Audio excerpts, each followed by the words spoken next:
As Newbie likes to say, it is peak silly season in the NBA right now. But have no fear because MLB's back. We're gonna get right through this. We're gonna treat this like week 17, week 18. It's gonna be crazy in the hoop streets for the next couple days. But then we're just gonna push right into baseball, and everything's gonna be blissful after that. It's gonna be a lot of fun. Peak silliness started yesterday, gents, with that little LeBron, huh? Yeah. So how many minutes did he end up playing? 29. Okay. 29 off the bench.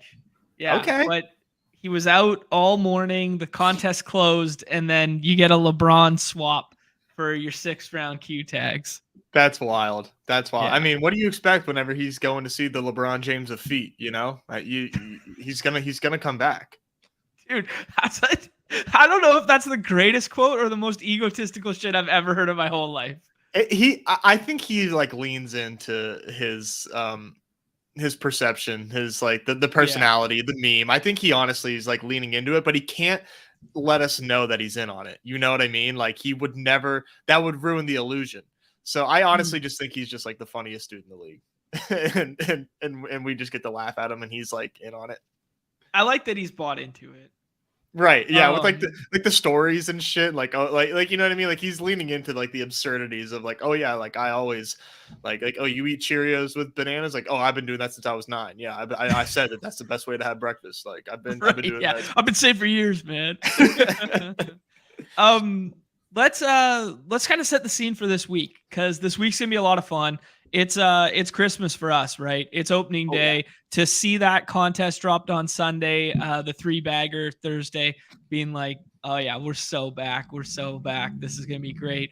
So we're gonna do the full, way too early, definitive battle royale MLB style preview tomorrow on the main Underdog channel. Yep. And we're probably going to do one of our last dingers then too, unless it's still up Thursday morning.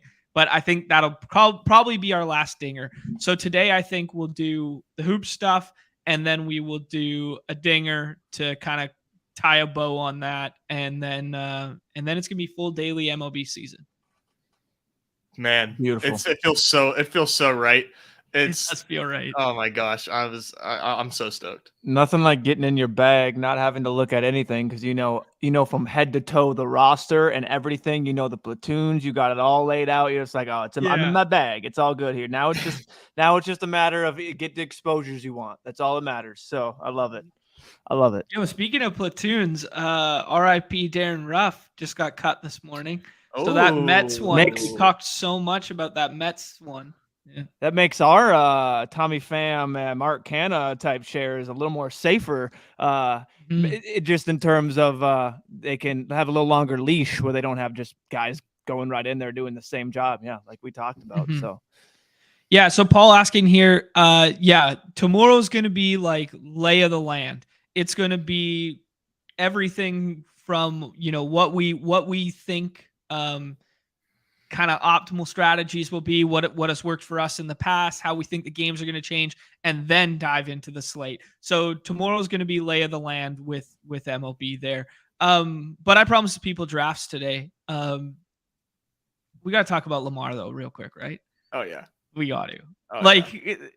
How petty a move is this that he's waiting till coach is speaking at the meetings and then he drops the bomb? It's just so good. Savage. Oh, I love it. I love it so much because there's something. Yeah, me too. There's just something like oddly. I've been like trying to find like the word for it. I'm so annoyed that I can't just full of themselves, so assured of themselves. The Ravens have been, and the way that they've operated in the last 2 years is just like really strange. You know what I mean? Like refusing to pay Lamar.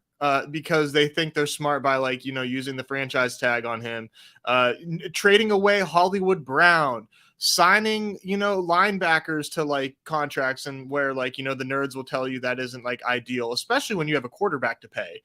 Why would you strip away weapons from the most talented quarterback in the league and just think that you can do it without one of the most talented weapons, which I do think Hollywood Brown is?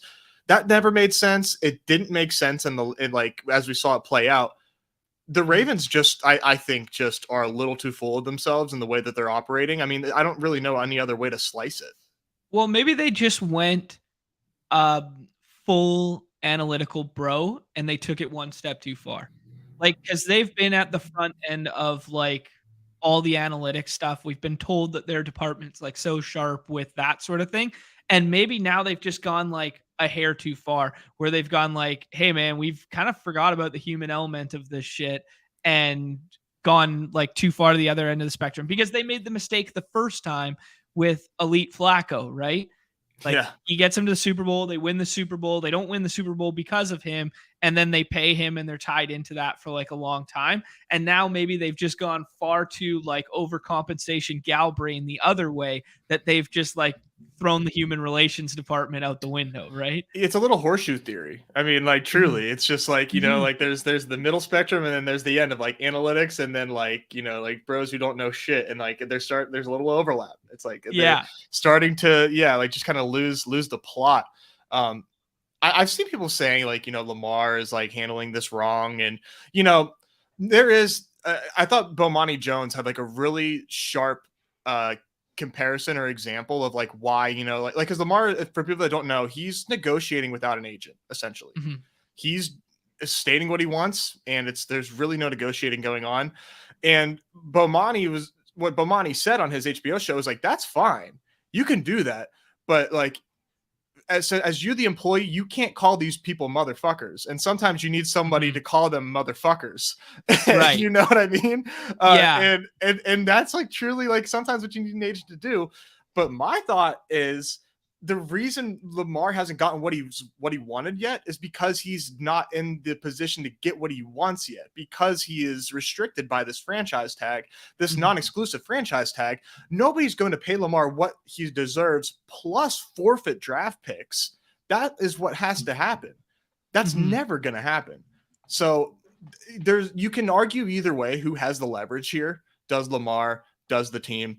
I'm on Team Lamar, but there's definitely arguments either way as far as who has the leverage. Yeah. Do you guys think he's a Raven next year? No, I didn't think he was. I didn't think he was a Raven coming out. Like you can go back to shows. I said later. I don't think he's a Raven. I don't think there's a chance. So interesting. Yeah. I think he saw. I mean, like, for me, maybe I put too much faith in the tag. When it came out that the contract that they, obviously you did the numbers and you see what they offered him to what Cleveland gave Deshaun Watson, and it's like, if I'm not getting equivalent of that, if not more, and if that's, I mean, for me, that would, if I'm Lamar, I'm sitting there just like that's the first thing in my mind, and if we can't get to that number, or basically if I'm not then it's crazy to me. Yeah. So. Yeah, without getting too far into the Lamar talk, I'm definitely on Team Lamar. I'm always for the players to go get your bag. Like, you know what I mean? Get that bag, son. Yeah. I respect that. Let's jump right over to the platform of the people. Let's do it. Let's get in here. I've only done 4 NBA so far. I was relegated yesterday. I was not allowed to play that much yesterday. I had to do grown-up activities. I auto-drafted a bunch yesterday, and it turned out medium. But Hoop Slate is led with it there that it's peak silly season, because we are going to see a whole bunch of weird stuff from non-contending teams, and we've already seen it from the Blazers. Blazers on a back-to-back here. We're basically expecting nobody from them. You could say the same thing about the Pacers. The Pacers look to be, even though they're in 11th, they look to be out of it, and they look to be going full tank. So it really poses some interesting questions, what we do with Hallie, what we do with Turner. It's going to be interesting there. Harden, there was a quote yesterday that if it was the playoffs, he could go, and then he didn't play. I guess that was not yesterday, Saturday. Was it yesterday? Was he on the slate yesterday or Saturday slate? I don't remember. Saturday. Okay. Yeah, there was a quote Saturday that if it was the playoffs, he could have gone, but what we're doing now. So I kind of expect to see Harden today, but I have nothing to base that on. Then we had one that's not on here is Karl Anthony Towns saying that he is sore after the last couple here. They're right in the thick of things playoff wise.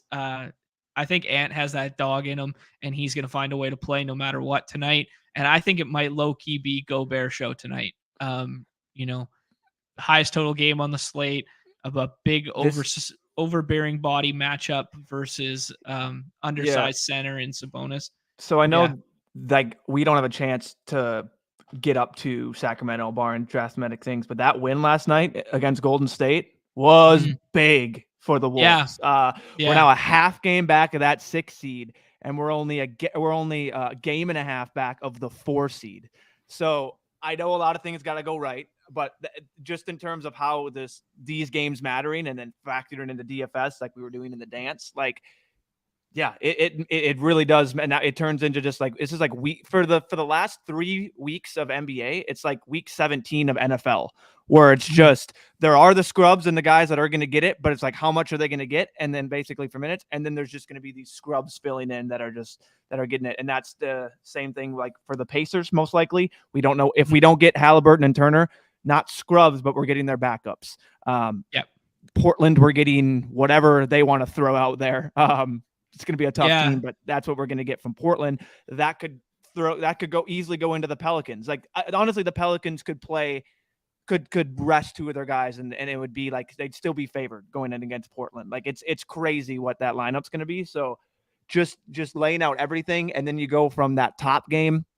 And then I'll just say real quick is that 2-3 turn, or even the second round or the third round through 4th round, you're faced with Q tags on Q tags, or Chicago guys that are sitting at the lowest total game by a drastic margin. So and the one thing that's interesting about the Chicago game is we make fun of how we can never choose between the 3 every single night, but they also got Caruso back, which I mean, from a fantasy standpoint, does not matter, but his defense and his minutes matter.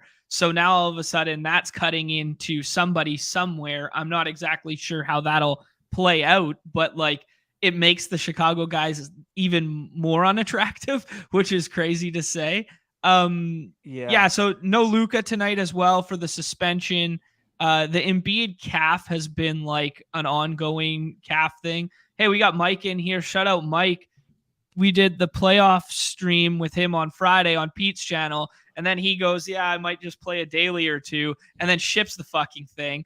That is so sick. Some are saying you just got to get in contact and have a little rub with the badge bros. Next thing you know, it's just boom, you're going to win a daily. So good things are happening. Either hop on a show or hop in the Discord, and next thing you know, you'll probably become a successful player just from being there. It's crazy. Man, that no was promises. No promises, not financial advice. 6th round Trey Murphy, man. I mean, good Lord, he just sharp as hell.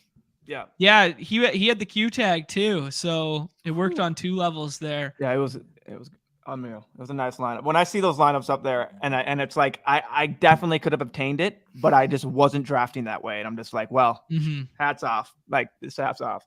Sabonis for me. Okay, Nez, where are you at? Not Kyrie Irving. Okay, interesting. So I put Kyrie on the cover because no Luka tonight, and it feels like a pace-up spot that they must win. No, he does. He does feel like a good spot. Like, let's be real. I think it's interchangeable if you want, but for me, it's just like I have highest total game. You're going to most likely take out Cat. Yes, you're going to have Gobert. Sabonis can easily play. My bad. The wording on that. I'm glad you got that, Paul. But you guys know my phrasing is always like, C tier at most. It's not elegant like John, but Blazers Kings highest total game. Sabonis can easily like make Gobert step out and just not play the game that Gobert likes to do close to the basket. So just thinking how the Wolves play defense, we could be down. Maybe I'm thinking Ant sits. We got a pick. I don't know. I figured it would be Kawhi. Yeah. Yeah. So what I was going to say about this pick, and wasn't harping on the pick right there, because I think it is a clear tier break for me with Kawhi there at 9. And then it kind of becomes a little bit of a shit mix. But for me, I do think Ant plays, and I'm putting Ant up. I was putting Ant up at 10 this morning, and I only did 4 this morning and none yesterday, which is different than my normal process. But I do think Ant goes. So that's interesting to hear from a Wolves guy that you think the opposite. Why do you think the opposite, Jimmy? It's just, I'm looking at this. if he fully is ready to go and they held him out specifically to be healthy, if that's the case, I haven't been seeing that. Like that's the reasoning.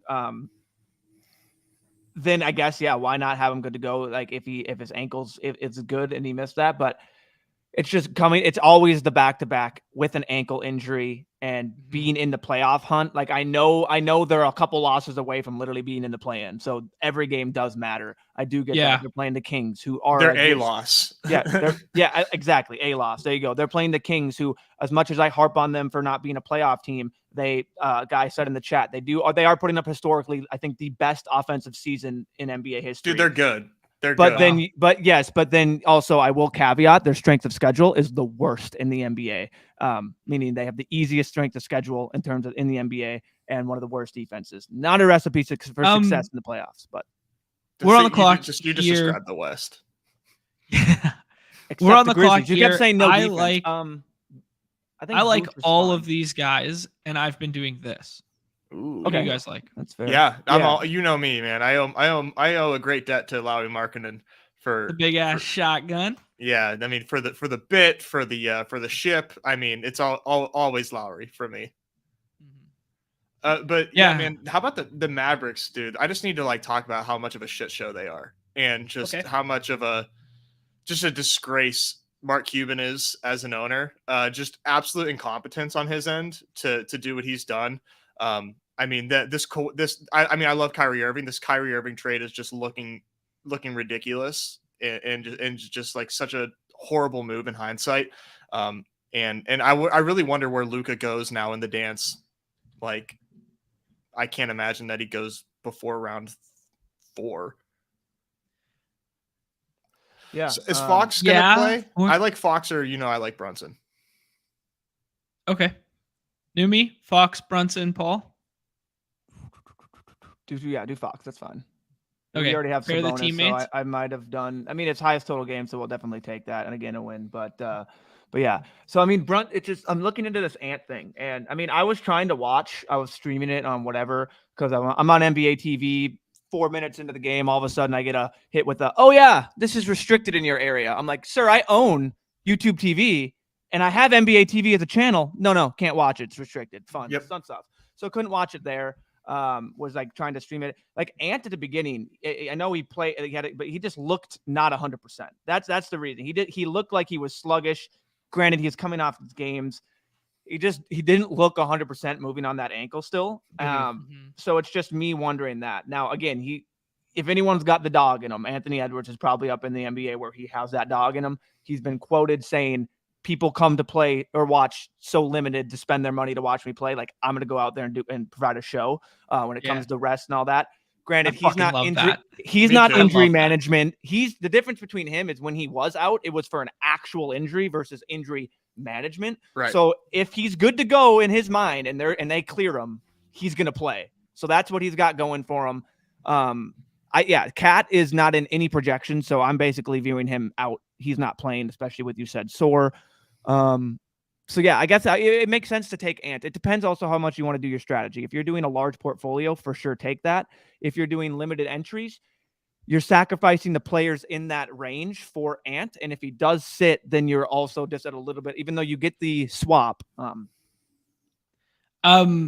like a couple names here. I have a scroll the F down that's still on the screen right now that I really like. Okay. But I've been really looking at Ayton here. I know Walker Kessler's probably pretty tough matchup there. You twist my arm into Brook Lopez in a high total game or a high team total game. I like Russ. Ayton's cool. Okay, I do like Russ. I like Ayton.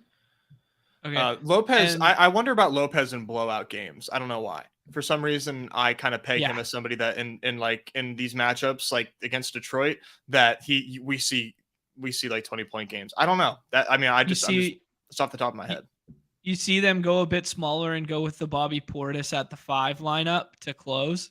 That's kind of what I think. It makes sense. Like when you're just looking at it and you're looking at a 17.5. Well, here I have it at 17.5 point favorites on Fantasy Labs. So yeah, you would. It's safe to say this game is not going to be a ball game. According to Vegas. Okay. I think the end of these drafts is really interesting because you could tell yourself stories. We can get ahead of the IQ thing, like plays 40 minutes when Brunson's out. We can go with the Russ narrative with Paul out, or I really like Christian Wood today. Yeah. I like Christian Wood a lot. Christian Wood, sans Luka against the Pacers.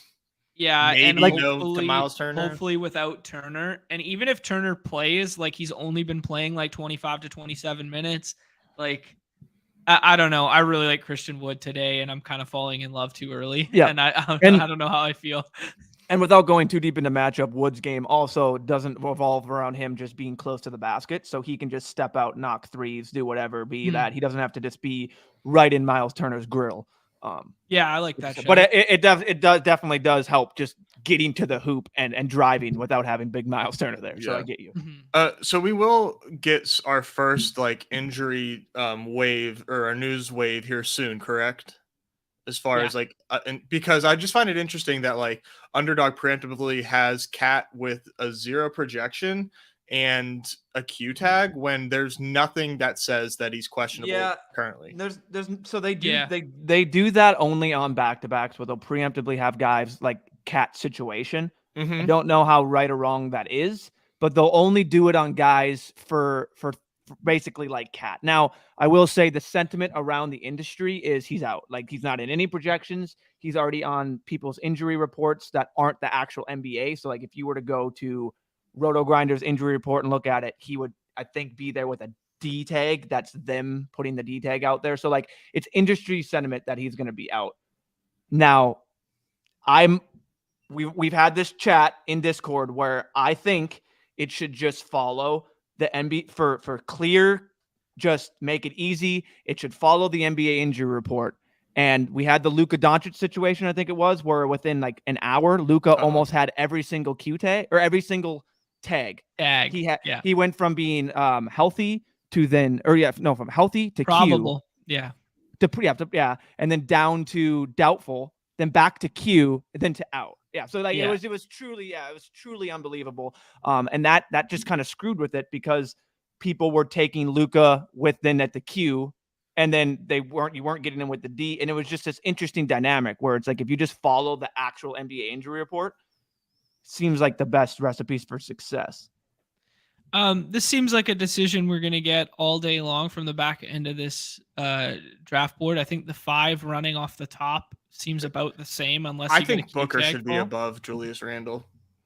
I fully agree with you, and I love that you said that because Booker was going to be my first click. And who do you guys like next then? Then I like Julius Randle. Yeah, Randle. I'm a big Julius guy today. I just needed to get that take out there. That like, I'm glad we made such a definitive stance. Like we took such a definitive stance on Booker. Yeah, it was good. That was important. I will go a little gal brain here for you guys, and I have Julius Randle behind both Ingram and Kawhi, and I have Kawhi ahead of Ingram. In my bro science, John's ranking model sheet in his dome right now. Okay. I really like Kawhi without Paul George. I mean, I think that's pretty obvious. I don't know. It just feels nice. BI seems to smash really, really soft matchups. There is of course the just not fully sincere, but the CJ McCollum back to Portland narrative, might put on a show. Portland's tanking, or maybe not tanking, but they're waving the white flag. So, tomato. The BI and CJ both feel really, really nice tonight, obviously. You want to know my favorite Pelican? Might be Joval. Yeah, I was about to say similar. Like Joval is, when I see 27, 34, 31, games before that, 30, 30, 30. You're talking minutes, right? Yeah, minutes. Now, you equate that to his fantasy point per minute output, which we know it is. I mean, you're getting 39s, 47s, 42s, dudes barely cracking. Like it feels like a 50 burger. Sorry, go ahead. I think he's the best, most high variance 3rd and 4th round pick, where he's like, if you're chasing ceiling, that's the profile you want to chase. Anywhere from 30 to 39 is not in his range of outcomes. It's either less than 30 or more than 40. Like, yes, that's yeah, it. That's it. Yeah. So like when how I like to equate it is I'll have we'll make the pick here. Well, there's Joval. Well, we're taking Joval after we just said all Joval. those nice things for sure. And then it becomes Q tag season, what we want to we're at the turn here. And I do like the big shotgun. So I mean we could just might as well just go with the big shotgun. I think Markkanen's the most likely to play. Yeah, the Kings don't necessarily, it looks like, have a lot of incentive to force the issue with De'Aaron Fox. I mean, if they want that number 2 seed, go ahead. But like such 6 games ahead of the Suns doesn't feel like they need to force De'Aaron Fox, and they could probably still win that matchup without him. I mean, especially if the Wolves are sitting their guys like we expect. So so 6 games in front of them, and we're looking at they're at 67, 74. So they have 8 games left, basically. Like, so they just need to win a couple more, and they're like locked into that seed. You know what I mean? Like, like it's gonna be some big like out like just drastic swings for them to go down. And the Grizzlies, if you just look at them, it's like to catch them. They got jaw back. They look like they got their groove back. Like they're out there just stomping. They look like the team to beat in the West, no doubt. Yeah. Which I'll always say is like no one plays defense in the West. I'm like, sir, the second best defense other than the Grizzlies. Grizzlies. Jaren Jackson Jr. is gonna break some Duncan Robinson records here for stocks. Dude, it's crazy. Like, average stocks and stuff. He's like averaging 3.1 or 3.2 blocks. Like, what the hell is that? Which Duncan Robinson are we talking about? No. You mean David Robinson. David Robinson, the Admiral, right? I was trying to think like, wait. Duncan Robinson. Yeah, Duncan Robinson never played a fucking lick of defense in his whole life. I heard it. I got you. What you were putting down there. I don't even think Duncan Robinson averaged that many threes per game. Duncan Robinson is basically this is a $50 million bench piece who doesn't play anymore. That's what Duncan Robinson is. So I got a question for you guys then.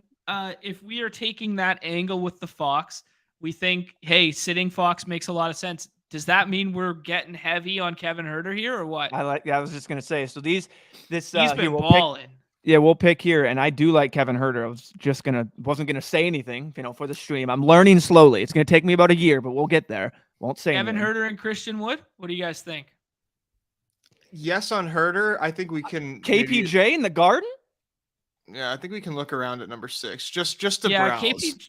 KPJ's been playing a lot of minutes too. Like Houston's really interesting right now because like Houston's like the worst team in basketball and they're tanking, but they're playing all their guys, all their minutes as if they're like trying to win, right? It's the exact opposite of the tanking teams of like San Antonio, OKC, where it's like we don't want to play these guys because everyone's playing. They're spreading out the rotation to 10 guys. Here they're like, hey, we're the Knicks of the West and we're crappy.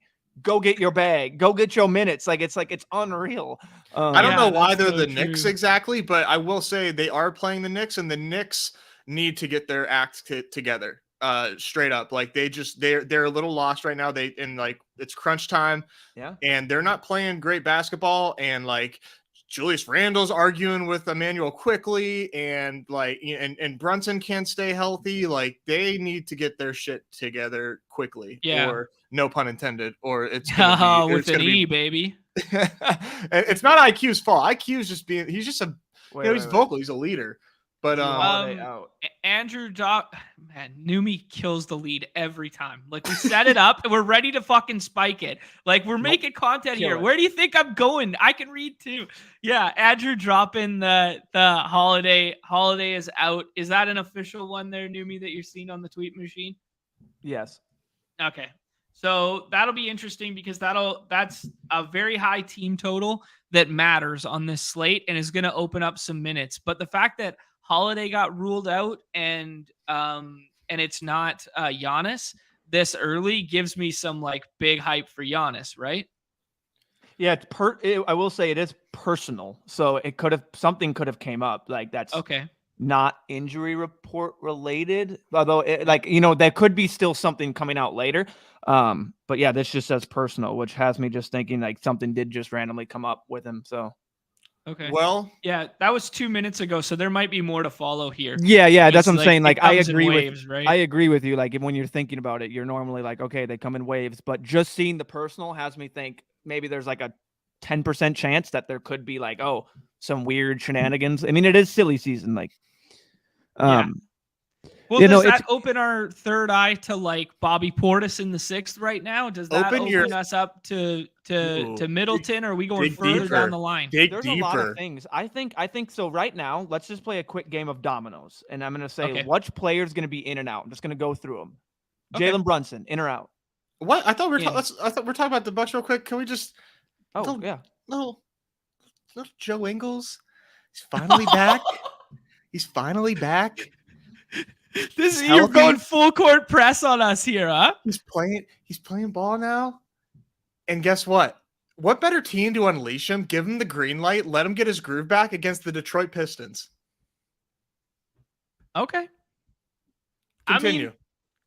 I mean, like, if you give me 35 Joe Ingles minutes in the 6th round 50. here, he wouldn't matter.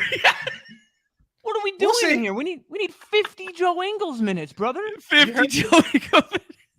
You heard it first. I like it. Act like Joe Ingles can't get hot. You better watch your tone. It's nothing about Joe Ingles, brother. We're talking Drew Holiday makes Joe Ingles with Giannis. Yep. And all them boys in there. Hold on. Who's Middleton is playing? What are we talking about? I love it. I don't know, man. I've been taking Embiid with the Q tag. I guess this goes to Numi's next line of questioning. If we want to play the in-out game, I think Joel is going to play tonight. I don't think he misses the opportunity to bang in the paint with Joker in that MVP race. There's no way a guy like Embiid sits on a night like tonight. This is going to be you want shout out Wob, obviously, the underdog goat over here, but he puts out his league pass menu. I don't know if you guys see it. And he gives the ratings of what they are. I'm really excited to see what his rating is for today. Because the night, or was it just last night? Or 2 nights ago that we had the Bucks and Denver. So yeah, it's just going to be electric to see that game. That game is actually going to be really fun to sit back and watch. Yeah, I don't know. Yeah, as a basketball fan, that's the circle the calendar. Wouldn't it be peak silly season for Joel? For Joel to actually sit again? This is the game he sits. Oh my gosh, it would be hilarious. We got ourselves a gift of a piece at 10 falling back here. We get Booker with Embiid. I was happy with both Irvin or Booker there when you can see DeRozan get pushed up there.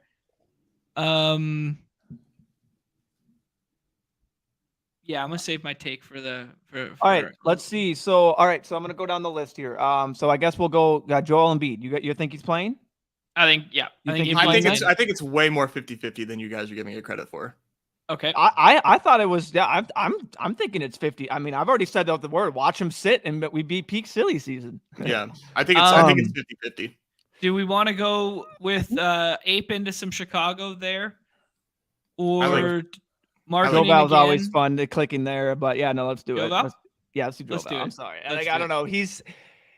One of these games he's gonna have his Joe Val game, and it's gonna be oh, there it is. 3 fouls or 2 fouls in the first minute and a half of play. You don't get the first run, but every time I go and click the Pelicans after 7 minutes through the first quarter, I see dude hasn't missed a shot, 4 boards, a stock, and I'm just keep it up, brother, keep it up.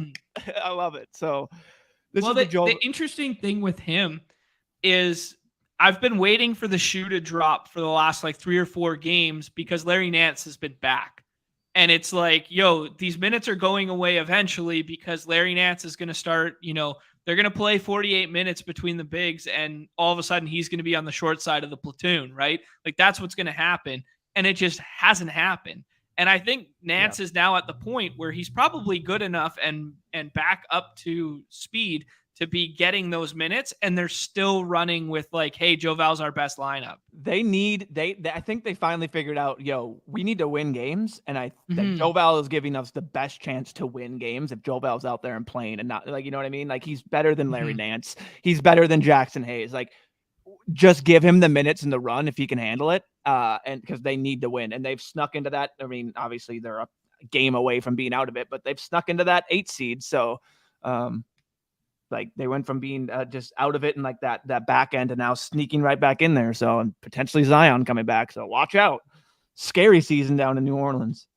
Yeah. Yeah, I was really hoping for that marketing fall there. That's kind of unfortunate. I guess we can play the Q tag game on the fly right now and take neither of them and take Gobert. Who do you guys like? Fox in or out? I think Fox sits. Nez. I have like no take. I feel like it's 50-50, but I don't think he plays. It depends on what Minnesota does. I was gonna say the John take of watching the guys get ruled out. Once you see Cat and Ant, if Ant gets ruled out and they're both out, I think they go, all right, here. Yeah. Like we're gonna give Fox it. But if he goes 2 like, more for you. Yeah, that's the type of thing that John has put in my head now, where it's like the star guy sits, they're more apt to let the other guy sit. You know what I mean? Whether that how often that hit it's a hit rate, who knows? But just seems like the more bro science thing. Man, Kevin Huerter. You guys want to go gal brain on IQ? Brunson sits. We take IQ. We're shooting the moon here. Sure, that does seem fun. Kevin Huerter seems fun too. I will say we just said the Fox thing, and Minnesota gives up. I think they're still, if not last, bottom 3 in the league in open threes, just letting dudes shoot. What does Kevin Huerter do? I mean, shoot. So yeah. I know I'm the resident like Herder stan, and I love him. I just feel like he's just running like super, super, super hot, and it scares me to like keep riding that. But I mean, hey, it's really hard to deny what he's doing. I just feel like against the Timberwolves, it could be anybody on the Kings that goes off. Yeah, I mean, like leading to my second favorite son, Keegan Murray. Your second favorite? Oh, your second favorite child. I was thinking son there for a second. Those are both my big beautiful sons. Herder and yeah. When you said son, I thought S-U-N, not S-O-N. Yeah. My children. My children. Yeah, but I mean, like, this is some of the stuff that we got to think through when we're drafting early in the day here, is telling ourselves a story on each of these lineups, right? Like, our story's not going to be the same on each of these lineups. When we're building out our entire portfolio, or if we're auto drafting a portfolio, then maybe our story's going to be same based on how we rank every single time. Yeah. But like, this is a very interesting spot for us because we can go the Kevin Huerter, does Fox sit? Or do we go Chris Middleton already knowing that Holiday sits, right? Well, if it's Joe Ingles night, I don't want Chris Middleton. So I'd rather go Kevin Huerter. I think Middleton. Oh, my God. You guys are going to put this decision on me? Yep. Oh, fucking. All right, let's do it. I think that's the smart decision. I think Middleton will probably catch some steam later today. Yeah, I don't think he's going to be available at 6'4" for long. And why that's I was doing point. That domino thing is like, when do you want to enter drafts and when do you want to get these guys? Is it preemptively doing the dominoes and watch and trying to figure it out and doing this, or is it all of a sudden we get the news and hey, I'm going to enter 5 drafts. Oh, hey, it's 5 badges doing the exact same thing. Now you have to push those guys up into the 3rd and the 4th round, while there's still some other schmucks out there that get into a nice lobby that these guys aren't aware that they can get them still in the like it's when do you want to jump in? And it's like, I to just bite. I'm shooting the moon. And that's what you should be doing on these lineups. I'd be jumping this news. All per se. You blew up on that last part. Yeah, you blew up on that last one. Finish your thought here. Am I back? Yep. Yeah. All right, cool. I keep seeing the bars on top of there. Like, you just don't want to go balls to the walls on getting like maybe like pre-jumping it. Like an example would be, I mean, you can, like I'm saying on all your lineups. Like if you do one lineup where you go, I'm going to get the Kevin Huerter, I'm going to get the Tyrese Maxey, I'm going to get the IQ. Like, you know what I mean? You're basically, you need other guys to sit. You need Brunson and Harden and Fox to sit for those guys to really be smashes. Like, Right. Sure, do that in a lineup or two. You don't have to do them in all, but it's like doing that throughout some lineups and getting these great values that will just become non-existent throughout the day. I mean, not to dox, but we have our boys that will come in here, Padrino, RT99, Freezer. You're not getting these guys closer to lock because they're putting in ranks and getting them. Jason Tatum at 101, Ant Edwards at the 2-3 turn with Cat. Like, they don't care. They're coming in with projections and they are loading in and getting their guys at that time. So getting these, playing the game, I think is part of the puzzle. Yeah. Which is why. And dare I say, go ahead. Dare I say unique combinations. Exactly. And don't get me wrong, drafting these guys like a round or two above when it comes out will definitely get you unique combinations, but it's also it's drafting early and giving yourself outs to some of these better combinations too. Oh yeah. No, I was agreeing with you. That's what I was saying. This Giannis probable now, it feels very similar to the Spurs spot where I came on the show last week. I guess it was Wednesday or something like that. And I was like, this is my hot take. I'm fading Giannis in the first round because he can't put up a score that's going to matter compared to the field. That was a larger slate with more star power. Today, I'm still taking Giannis. Yeah. Right? That's kind of my thought process because Giannis could put up a score against Detroit. I mean, like, we know how bad James Wiseman is on defense. If Wiseman starts today, like, he could, I mean, even if Duren starts, like, he could put these guys in a blender for 28 minutes and put up 58 points. And that's good enough to be the score you need on this slate. Because if you paint a narrative of the slate in its entirety, Embiid and Joker go banging heads, body bagging each other, and, foul trouble early versus one another because they're going so hard at one another. Now, all of a sudden, the slate opens up a little bit, right? Now it's Kyrie. Maybe it's, I want Giannis in that spot, right? Yeah, I think the let's see here. So, yeah, this is where you're faced with how you kind of want to do it. Yeah. It becomes the question mark of who we think's in, who we think's out. And has Hallie played? Is he back, or is he just? I think Hallie sits. Oh man, if he plays against the Mavs, fuck, that's so nice. Should we do it? Let's do it. I don't know. Yeah, for me, it's so weird. Like I talked with you. You were talking earlier, John. It's like the Pacers are basically out of it. I mean, we go look at this. Not, but I mean, they're 3.5 back of the East play-in. So they're going to need to step on it. For sure.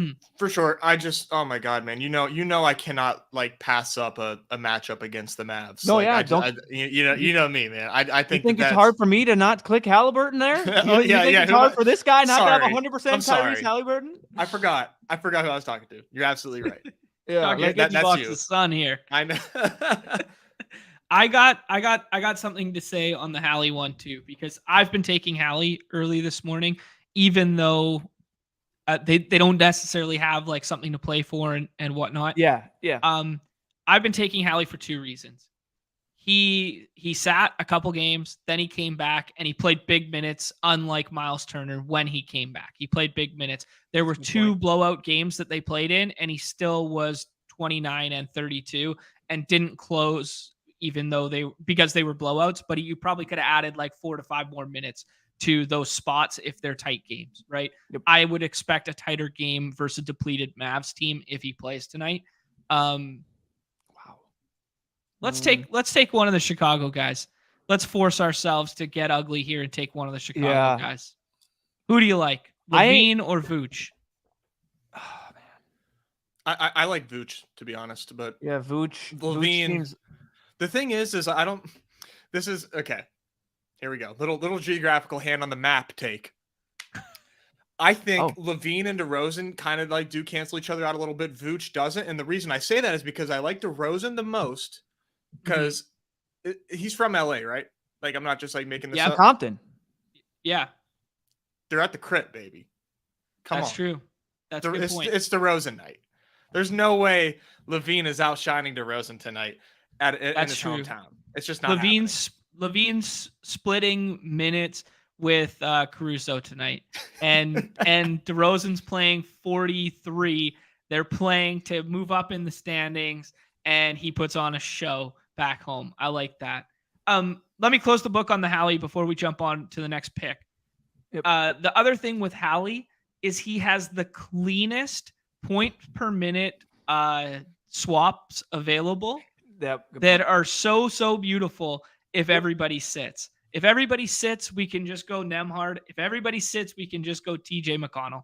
And it's so easy to just get them in because if we go to lock, Turner gets ruled out, Hallie gets ruled out, and whatever, like both those guys are 5th round picks, right? So they become pretty clean swaps. So I'm willing to eat a little more variance there. The Harden one's a little bit harder because of Maxey goes every draft, basically. So Yep. I got to make a stand, right? Whereas the Hallie one, I can just take and swap. Yeah, the Q tags with your guys are where the 5th, the Q tags with a beneficiary of the guy being ruled out are 5th and 6th round like being taken. It makes it a lot harder to swallow taking that guy because you're thinking like, how am I going to basically get that? Yeah, I know the phrasing there was terrible, but yeah, I think we take. I love Kessler. I just don't think that this ADP is like correct on him today. Yeah, I think it's a little bit of box score chasing after he put up 32 points the other night, or he put up 31 points the other night. If Kessler scores 20 points, dude, he's breaking slates. Like, and that just doesn't happen a lot. You know, he's a cozy 6th round pick. He's not even on a shorter slate. I mean, obviously he could make me eat my words, but I'd be really shocked if he did that against Phoenix. Yeah, and Rudy's ADP should be like 20 with if Cat's not there. So like it just like you're not doing yourself a disservice, or you're not doing yourself a disservice by taking him. Like it should be right there, if not above it. So that's like taking him. Oh, you're taking him over these guys. It's like, well, when Cat is actually ruled out like we expected, Rudy will just shoot up there. So yeah, but no, it's tough. Like for guys, like Brunson, like Harden. Like De'Aaron Fox, because Kevin Huerter is kind of pushed up into the ADP. You want to take Russ? I don't mind Russ. I feel like there's going to be some Russ. Get ahead of the quickly news. Oh man, getting it here. I kind of like calling our shot on quickly because if we get Brunson out, quickly is going in the 3rd. 40 minutes. He's playing the entire second half. He's probably what, 2-3 turn? Yeah. In terms of projection, where a projection would have him in ADP and where he would end up and should end up. I don't know if it would catch up in time, depending when we get the Brunson news. But yeah, 2-3 turn is probably where he should be at. People know. And that's 2-3 turn with other Q tags up there. We get more of those Q tags out. Like IQ seems like the highest of the highest ceiling guys that gets up there. You know what I mean? Yeah, this matchup is like fucking perfect for Brunson to sit for him. Yeah, like you have Maxey. It's like, okay, yeah, we know what Maxey can do, but he's also sitting there with Toby Harris and all them boys and Joel Embiid still. Melton. Yes. Yeah, Melton. Yes, you still have Julius Randle. Julius Randle's nowhere near Joel Embiid type, and quickly has been known just to get it. You know what I mean? Versus Max. So.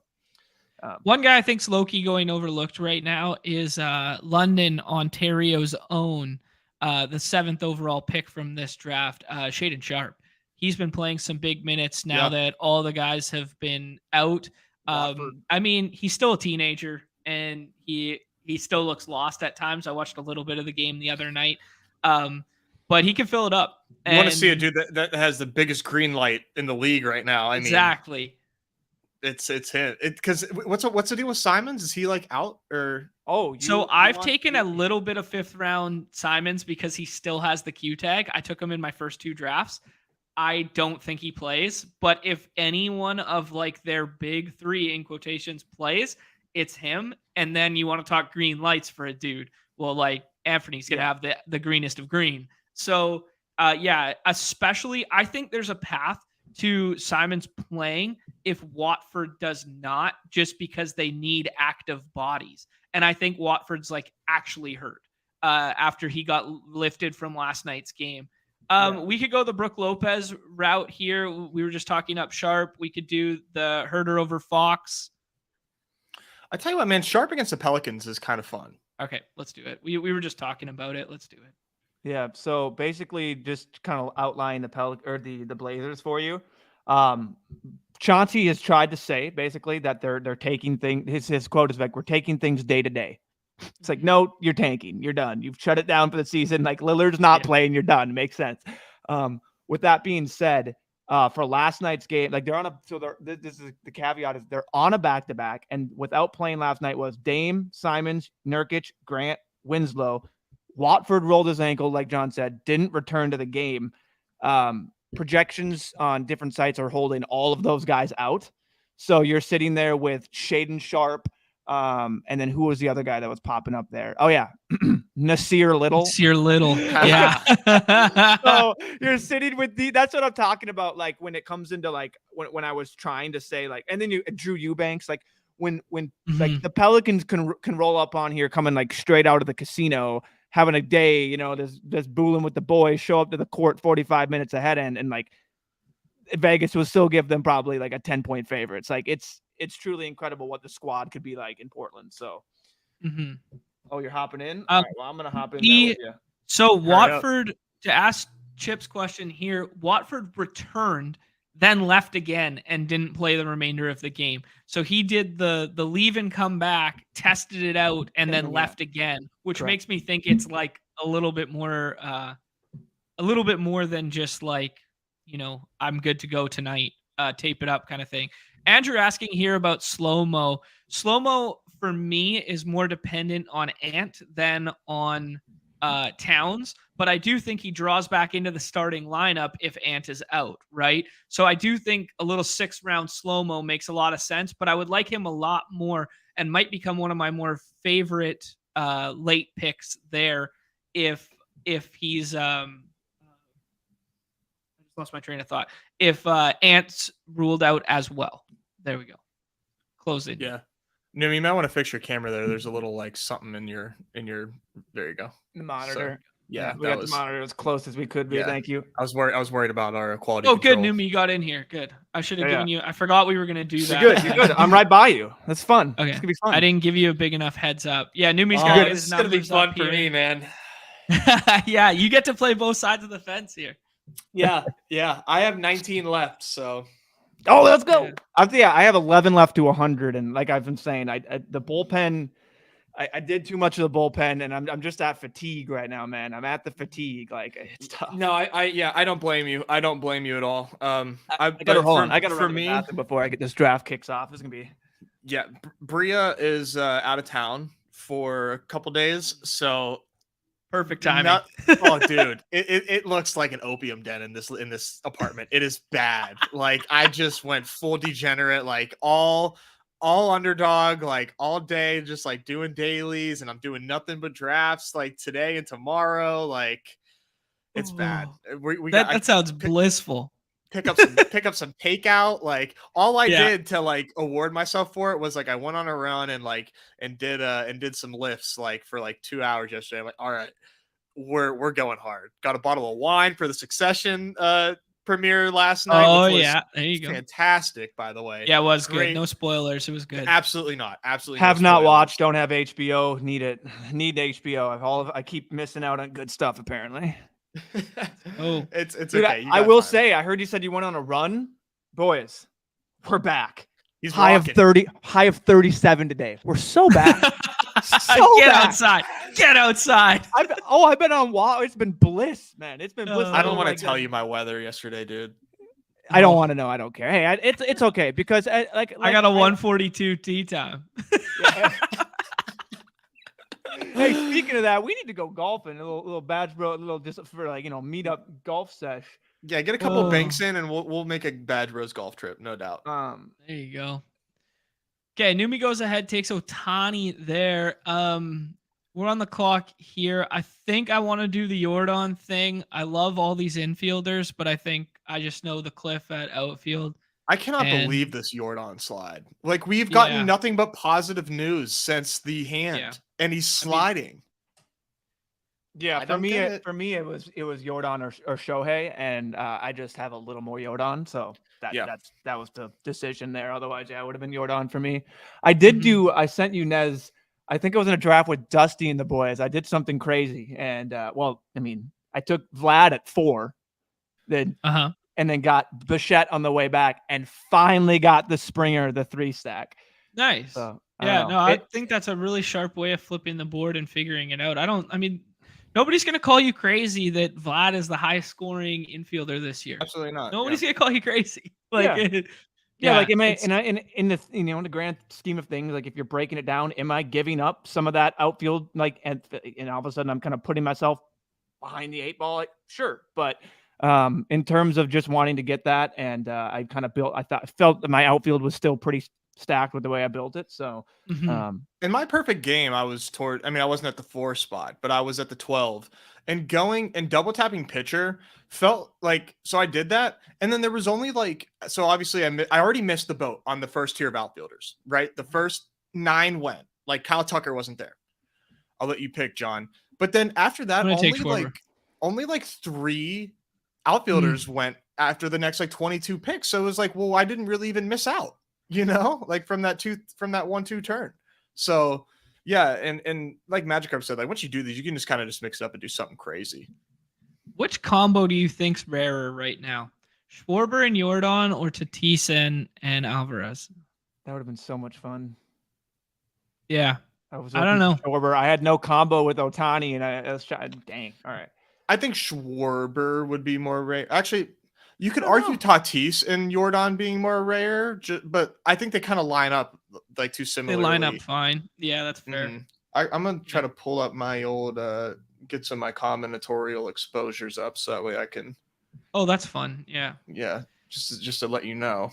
Yeah, Carp saying that exactly, right? Like when you do enough of these, you do kind of have to start flipping the board and mixing and matching, because your mind wants to play like, how am I going to get unique ways with quality hitters? And it's not as extreme as like football. Like I think football, there's like pretty defined tier breaks where it's like you just can't take AJ Brown over Justin Jefferson or Jamar Chase. Like you just can't, right? Like that's a tier break. I mean, could he outscore him? Maybe. But like you just can't, right? It's a little too cute. It's a little too cute. But here it's kind of like, if you take Vlad over any of these outfielders, I'll never fault you ever. Like Vlad could hit 50 bombs this year. Like Vlad could be the number 1 overall scoring player. Vlad was a first overall candidate last year on this very platform. So like I do think we do push too far into ADP in this and treat it like football when it's a lot more fluid. It is a lot more fluid, in my opinion. And to answer your question about Jordan versus Jordan and Schwarber versus Tatis, I have 5 of Jordan and Tatis and only 1 of Jordan and Schwarber. So okay. And do you think that was based on your own rankings and your own process, or do you think that was based on like ADP being available then? It was ADP because Tatis wasn't available to me and Schwarber fell to me at 22. This was an early draft, and I had Jordan at 3. I took Jordan at 3. I reached on him, and then Schwarber fell to me at 22. So it's kind of like kind of canceled each other out with the ADP stuff. Sorry, go ahead. Yeah, I was just going to address, because we were talking about the combinatorial stuff there. These guys are talking through it using the Spike Week heads up display tool.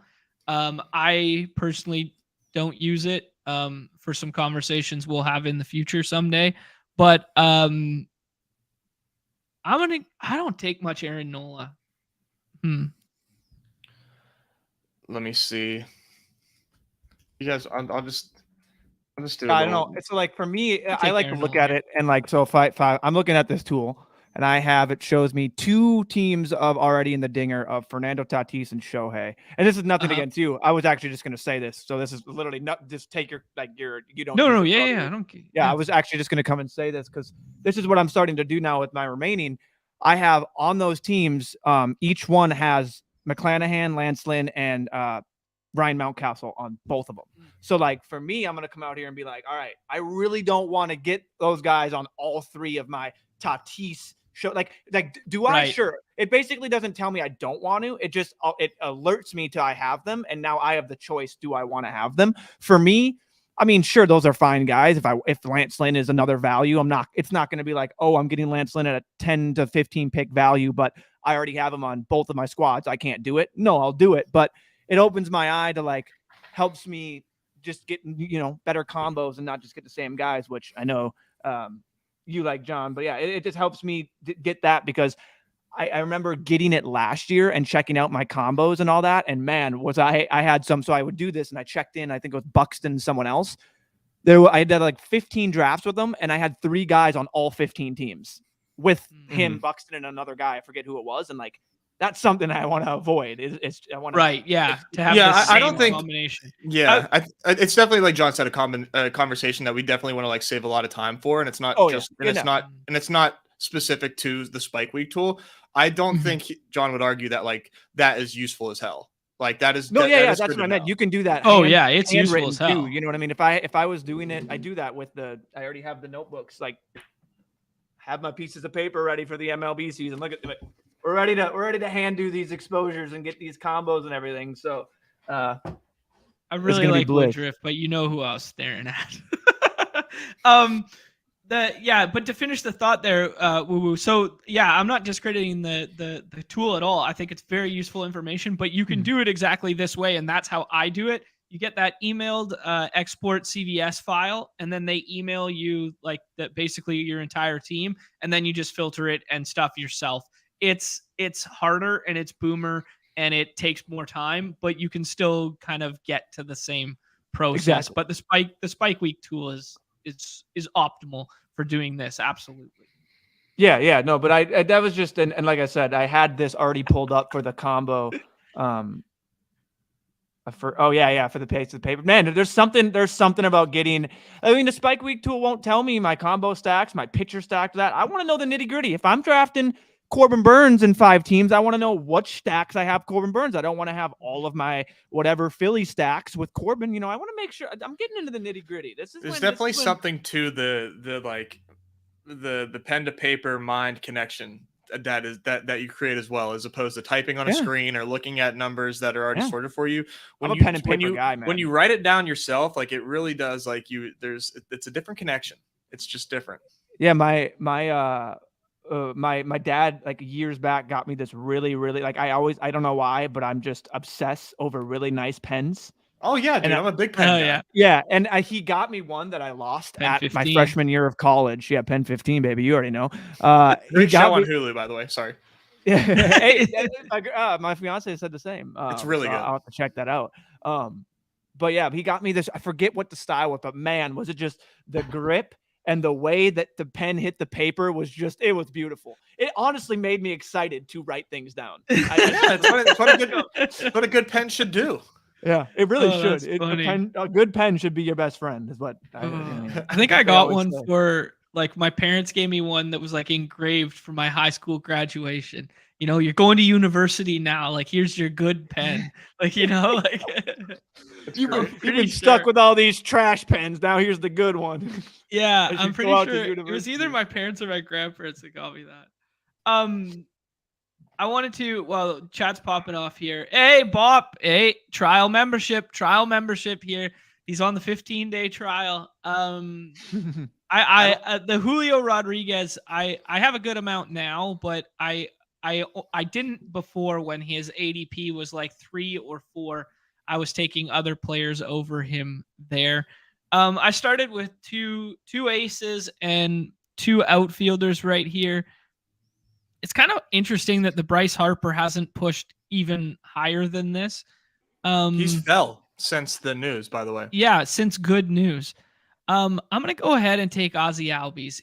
I think it's going to be pretty rare to be clicking on Ozzie Albies' name at ADP in this range and not be in Atlanta stacks. And I'm kind of warming up to some Ozzie Albies here. I know I was the resident Albies guy for a minute there, but I think there's just something about, like, my bro science brain just going, like, if you click on Albies, it's because you clicked on an Atlanta guy in the first round. Well, what if I backstack Albies here and, like, just be like, he's the guy? I'm warming up to Albies too. I think, like, my biases were way too strong on him. Like I keep making the arguments of, like, if this guy doesn't suck, what are his range of outcomes? And Albies' range of outcomes, if he doesn't suck, are just like through the moon, because this Atlanta lineup is just so freaking dirty. So I'm like trying to correct that, and I'm doing that a lot in the dailies, but I am doing it in my late drafts as well. I'm trying to correct my Albies exposure for sure. The thing with Harper, I wanted to kind of touch on that while you make this pick. They're even less incentivized to put him on the 60-day now that Reese Hoskins is out for the year. So Great one point. of the I'm taking incentives Harper. to put him on the 60-day, and it's not, and it might not be for the reasons people think.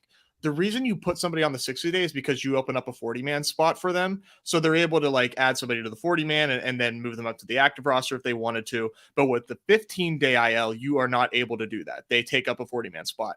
Well, that kind of solves itself. It's like, oh, do we want that 40-man spot or not? Because Reese Hoskins is out for the year. So that spot is now opened up. And that makes that decision even easier for them. So there's that 40-man spot that's open. They're probably, Andrew Painter won't be ready for opening day, so they don't have to force the issue there.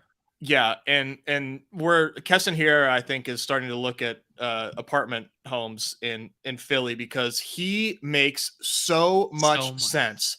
It's like I wouldn't be surprised if somebody tried to block them because of like how much he's a Philly. Like the way he platoons off of Derek Hall, it's just like a match made in heaven for them. So I don't think that makes him draftable because he's strictly a platoon bat on the wrong lefties. Side of a platoon. Correct. So yeah, but he's a Philly. I like it. Man, his numbers against lefties are just insane. My first morning fab run of the year over here on we did Saturday was a lot of fun. We did the get together with all the old baseball boys, like my team and one of my old coaches and whatever. And there's kind of this rotating group of 20 that participates in 3 leagues, but I'm a sick degenerate who's in all 3. So we just sat in a boardroom in an office and just drafted teams for like 6 or 7 hours with the basketball on in the background and stuff on Saturday. And it was just like so organic to be like, man, we're so back. We're so back to baseball. We're so back to, but the sentiment in the room was all the same. We don't want to do managed leagues anymore. Can we just do private ones on Underdog and just do private best ball leagues amongst ourselves? Right. Yeah. Yeah. I know I'm trying to get everybody else in there too, but my friends are like too sicko to do that. They still want to grind waivers. They still want to stream pitchers. Like they still want to do all that. I'm like, all right, you know what? I love that the spirit of good old fashioned fantasy is still out there, but y'all need to use promo code MLB already. Nez, I want to pick your brain on 2 things here. Okay, Chad with a good note about the CSV. It doesn't matter as much for the best ball stuff, but he's correct. You can only get one from Underdog when you email for that exposure CSV. You can only get 1 per day. So if you're playing dailies and stuff, like that matters. But if you're doing the best ball, you're probably not asking for more than 1 per day, but just a good one there. Ryan Reynolds. We're seeing a little dip there in the ADP. Well, where's the FUD there? Are we buying the dip? What's going on there? Well, I kind of like stated that I thought Springer should be going ahead of Brian Reynolds, and you can make the case for, Mullins already does go ahead of him. The Corbin Carroll steam is out of control. And I think these infielders and their high ceilings get pushed above him. And I think where Brian Reynolds is going right now is correct.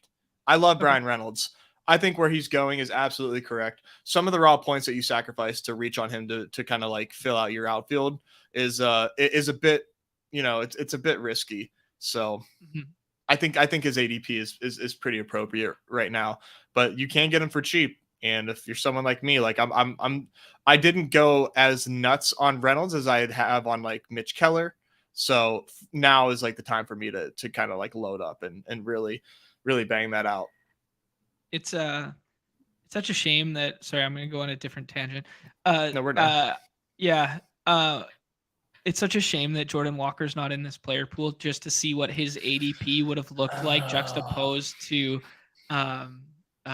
Corbin Carroll. It probably wouldn't have been as stark because I think he probably would have only been third base, so he would have been infield until he gets outfield. Oh my God, if he was outfield, yeah, he'd be going right here. He'd be going probably. Probably Yeah. before, probably earlier than here. Before Castellanos. Yeah. Be God. very interesting. One of the leagues that we did this weekend is a keeper league, and I took I'm looking here. I think I took him at 110, and I thought that was theft, but it was like 80 points higher than the ADP on the site.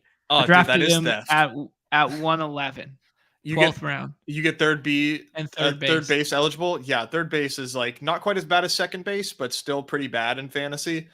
If you're doing positional, damn, that's a steal. Wow. I was really hoping one of have- those outfielders came back. Have we asked Nez about his boy? Yeah, that was my next one, Numi. Go ahead and ask him because that's where I was going with it too.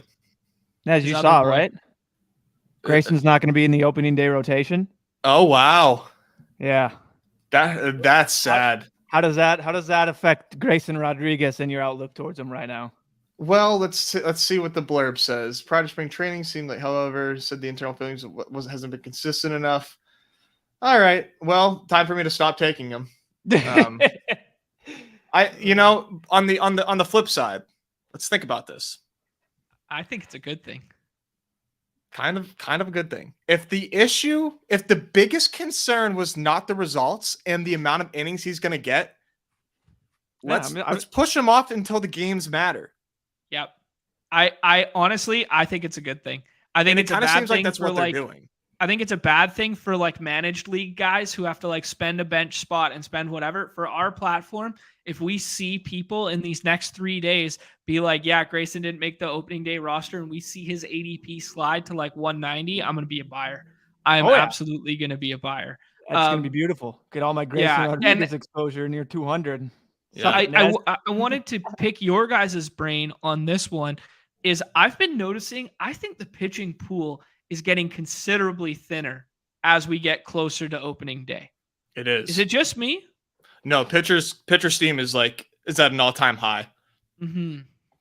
It's a fact. I think it's also pitcher steam, plus we're finding out which pitchers aren't going to be relevant to start opening day, if that makes sense. There's less pitchers are going down, less back end options we have a little bit of Grayson. We've had guys that won't be ready to start that normally were there. So Kyle Wright, Rodon, Glass now. I'm missing a few probably. Is he going to start in AAA? I thought he's just not going to be in the opening day rotation. Good question. I guess we don't know for sure. Yeah, that would be a thing. It works on two levels too, because they push his Super 2 day as well, right? That's a good point. They're gonna both manage his innings and they're gonna push his date, right? Yeah, so that's a good one too. Sorry, go ahead. Nez, finish your thought. Sorry. No, just that's a good point by No Bo Sox. Yeah. There's no. I don't think there's a report that he was like demoted to AAA or anything yet. So it's just the reports are they don't think he's gonna make the roster, or sorry, make the opening day. Rotation. Well, actually, now I'm reading here. Grayson Rodriguez. I mean, this is again won't be in the opening day rotation and opening day roster. So multiple things. Okay. The source I'm getting it from is The Athletic. So freaking Twitter, man. I'm trying to look up Grayson, right? I search Grayson.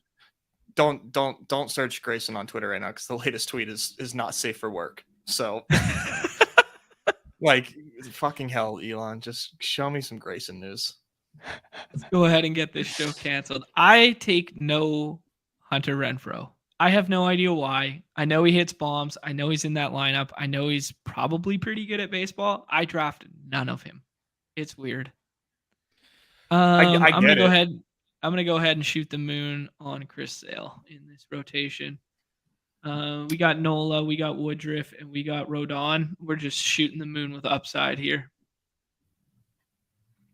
Hey, we got some NBA news. Chad breaking in the chat. Okay, hold on. Just let me look. Yo, I was going to ask about this at the front of the show because I was going to say that there'd be some tomfoolery like a la LeBron yesterday, but then I saw it wasn't injury related. It was suspension related because of the text. So I didn't even think it was within the realm of possibility that they could amend your suspension day. I just thought it was a hard and fast rule. So the fact that Luka's in like that, I mean, obviously flips the slate on its head a bit, but like, I don't know. I was going to take him with an out tag a couple times when I looked at it this morning because I was like, this might be tomfoolery. But then when I saw the suspension, I was off of it. So I don't know. Yeah. I mean, he becomes like, I don't know.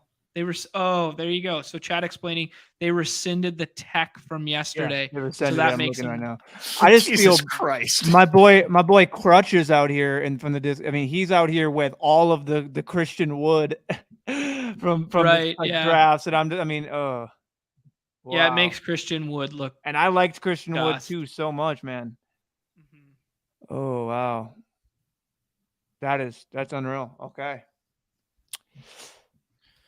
Silly season, folks. Silly season. Peak silly season, man. That's why we led the show with it, man. It feels so much like week 18, right? Like just it feels exactly like week 18 the comp of all every comps, time. man. The comp of all comps. I'm trying. I need to. Oh my god. No sorry. Meneses. I don't understand I'm taking Pena. I don't understand the FUD around Pena right now. Like maybe his ADP pushed a little too high early in draft season, and now it's kind of like the market's correcting for itself. But like, I think Jeremy Pena could just be Carlos Correa, and like you get him at a 30 pick, 40 pick discount, right? Like realm of possibilities, 25 home runs, 10, 12 bags. Like that feels like a really stable player. And now that they're missing Altuve, he moves up in the lineup a little bit. Like, I don't know. I kind of like it. 113 feels fine for Jeremy Pena for sure. I think it's not the same thing as Michael Harris because the positional like scarcity yada yada, but as far as like the rookie year steam is what it kind of feels like. But regardless, like the counting stats for Pena should be there, and the even without Altuve, that lineup is still really good in Houston. Oh god, I'm throwing for I'm like my mind is in a pretzel right now with this Grayson shit. Ugh. Yeah, I mean, I think you might be overthinking it because I think it could be good or bad. Like it's interesting to see, but for a team that we thought was contending and thought, we thought they were on this upward trajectory. They're trying so hard to not. This is kind of a step backward of admitting, hey, we're still 2 years away from being 2 years away. Well, they're just trying to hoard. I mean, they're not 2 years away. They're ready now. They just they don't want to spend money right now. Like they're one of the cheapest. I mean, everybody's cheap, but they're by far and away one of the most egregious, cheapest organizations in Major League Baseball. Your team is ready right fucking now, and you made no signings to you signed Adam Frazier to get get your team over the hump to block Connor Norby.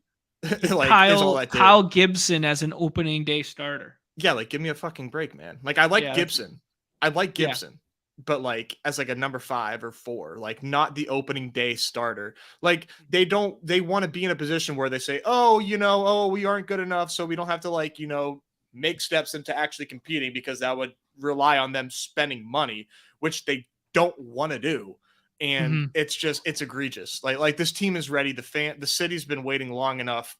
Like I still think that despite their best efforts, they're going to be competitive. Fuck.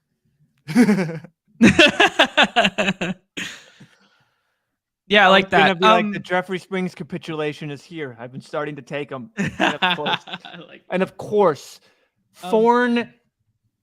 Foreign EKADF. Screw you, brother. Come on. He's ahead of the curve, man. I got 2 things here. I fired up 2 NBA drafts on the side just to test the waters and see what it looked like.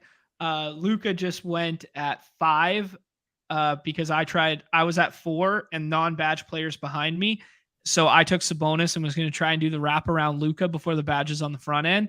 And Luka gets taken by a non-badge player at 5, and then Luka goes at 3. So the dream's dead anyways. So I guess the best thing you could possibly look for tonight is a Hallie ruled out. You have heavy Q tags, and you get the swap to Luka. Luka's the top of everybody's swap rankings. Just don't forget it. Yeah. Wow. Luka's going to be a swap. Okay. Yeah, that's the thing. He's I didn't do enough swapping in. draft. I didn't do enough drafts today to get. Yeah, me neither. But thankfully, there's Chris probably Bassett only feels like so one or bad. two teams. Like there cannot be more than like literally like 2 or 3 teams that have Luka in the 6th though. Without us, obviously he's going to swap in. Yeah. But there's that. So 37% of the contest is going to get a Luka swap, or 36 or 35. I might not play today. I mean, I would play today if I had 50 drafts in the tank. I would ape the shit out of the rest of this. With no drafts in the tank and like the queues, I'll probably wait till lock and then see who gets ruled in or out, and then I'll auto draft 100 at lock if we get news one way or the other.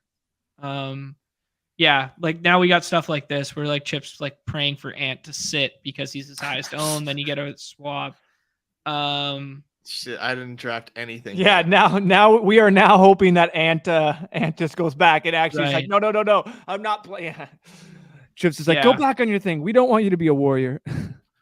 I think if you have, if you have 30 drafts under your belt, you ape the shit out of this slate. Maybe you even need more than that. This is a very tough slate for old John Boy to get behind right now. What if you have 3 like me? I think you're drawing dead, man. Here's my question, right? Yeah. If we get, and this doesn't happen or often, we get early Q news, and guess what? All these Q tags in, Hallie in, everybody in. The swaps aren't quite as juicy as you thought they were. Are you back? And I do 100 at lock. I do 100 at lock if that happens. Will say it also 100%. Depends which Q tags are out, because some Q tags are the Q tags on the 6 on like the 6 hole turn are going to be way more valuable for them being out versus like when you come back and have Hallie and James Harden, which are on like the 2-3. Like obviously you're going to get some of them to fall, but like just playing that little like threading that needle of which Q tag is more valuable. So then who's going to, you know what I mean? Like, yeah, let's do a little recap because we've been like obviously really good conversations here. John, what's your team looking like right now? I went a little bit rogue with that Conforto pick. I'm really warming up to Conforto, and he's flying up boards. Yeah. I got a 4-4-4 to start, pretty balanced, high upside on the pitcher stuff. I got we got Chris Paul. I got Aaron Nola, Brandon Woodruff, Carlos Rodon, and Chris Sale, Ozzie Albies, Wander Franco, Jeremy Pena, Jake Cronenworth, which was kind of like a panic and was looking at NBA, but we got him 10 picks after ADP. And then Jordan, Kyle Schwarber with the Harper stack, and then Conforto on a 10-12 pick reach. I like the way it's coming out right now. We are sitting at Verlander. So for pitching staff, Verlander, Julio Urias, Jesus Lizard, and Pablo Lopez. Nice. Infield, Tatis, Simeon, Adames, Tellez. And then outfield is Ohtani, Randy, Rosarina, Giancarlo, and Jesse Winker. Well done. I will say I think I'm Team Newman right now, but you got time to make up for it. Yeah. My pitching staff, if I don't step on the gas here, is going to fall behind. I want to get one more, but yeah, I think there's 2 guys to discuss in that realm. Severino with a lat strain / oblique something. Don't know if he's going to be ready for opening day. That's scary for a guy with his track record. I think he's likely to begin. I know this is the blurb, but I was trying to dig deeper besides just the Underdog blurb, and I think he's pretty much going to be on the IL to open. I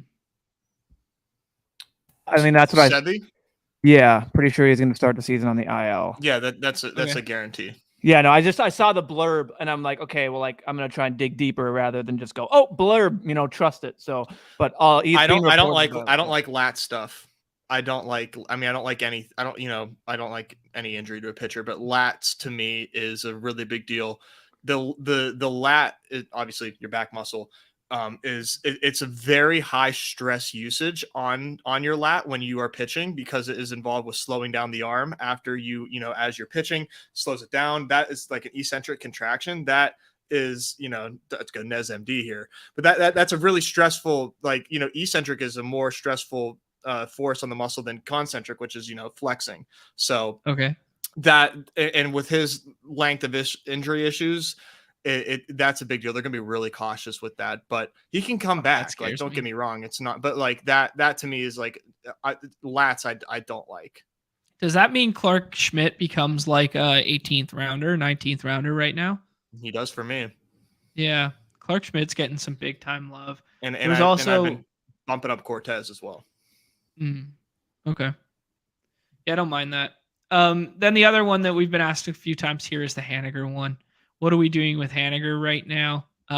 I've still been buying, just knowing that it's interesting because the Haniger is like, man, we are just chasing. I'm going to go ahead and get this little stack. The Haniger one feels like we are chasing one season. Does it not?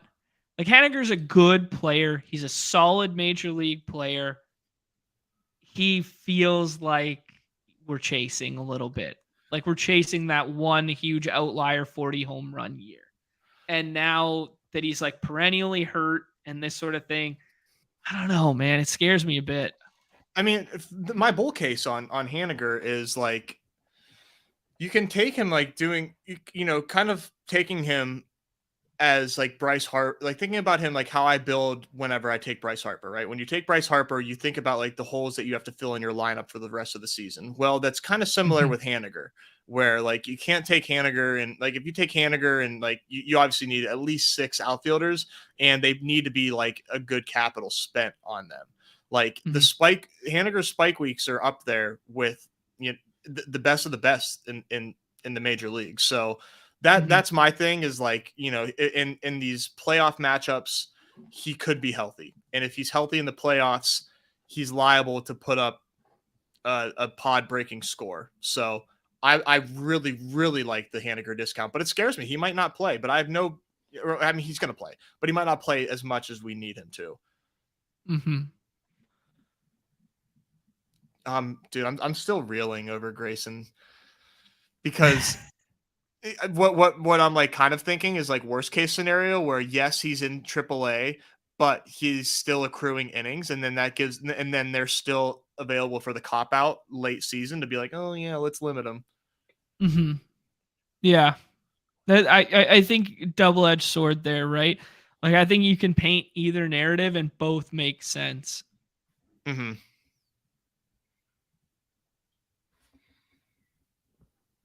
I'm on the clock in like so many of these too. So I think you're right. I think we can probably push Grayson to like pick 190 right now.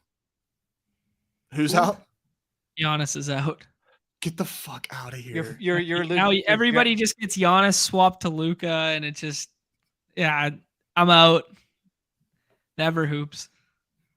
So wait, where does it? Giannis knee listed out. That's James Harden participated in shoot around.